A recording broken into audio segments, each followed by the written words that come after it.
आडगाव दत्त मंदिराजवळ भीषण अपघात, 4 ठार. आयशर व कारचा विचित्र अपघात.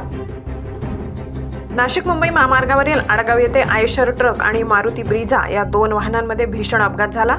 या अपघातात नाशिकच्या सिडको परिसरातील 4 जणांचा जागीच मृत्यू झाल्याची प्राथमिक माहिती समोर आली.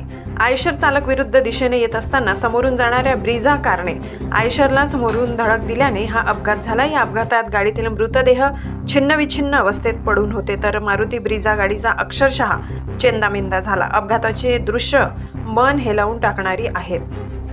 नाशिक ते डिजिटलसाठी जिल्हा प्रतिनिधी बापू मोरे, नाशिक.